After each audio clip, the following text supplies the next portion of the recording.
पातर पातर कन्हैया हे मोर मन ला भागे, मोर मन ला भागे। मीठ मीठ मुस्कान देख के दिलवा मोर चुरागे, दिलवा मोर चुरागे रे। पातर पातर कन्हैया हे गली गिली मछागे, गलीली मछागे। तोर सुरता मरतिहा दिनवा मोर जिया हर जागे, मोर जिया हर जागे रे। गाँव के रद्दा में जब निकले सब झन तोला ताकै रे। काला काला अखियर माया के दीपक बांकै रे।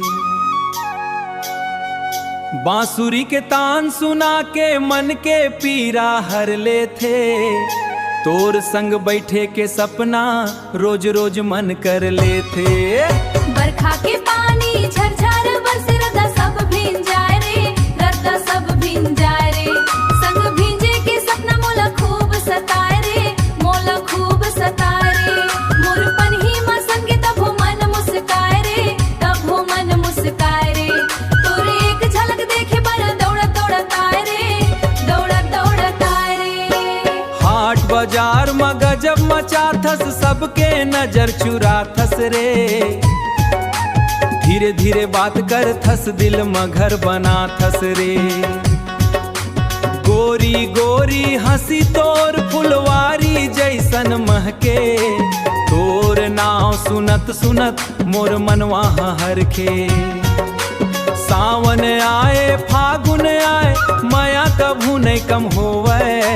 तोर संग के ये कहानी गांव गांव में गुनगुन होवे। चंदा सूरज गवाही देही संग तोर निभाबो रे।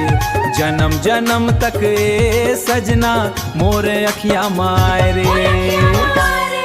अरे मंदिर के घंटी बाजे मनमा भक्ति जागे, मनमा भक्ति जागे। तोर माया के रंग में रंगे जिंदगी सुंदर लागे, जिंदगी सुंदर लागे। सुख दुख के रद्दा माँ हाथ थामे रहिबो, हाथ और थामे रहिबो, हाथ थामे रहिबो। पातर पातर कनिया संग हसत गावत जियबो, हसत गावत जियबो। पातर पातर कनिया हे मोर मल्ला भागे रे। मीठ मीठ मुस्कान देख के दिलवा मोर चुरागे रे। पातर पातर कनिया हे गाना मोला भागे रे, गाना सबला भागे।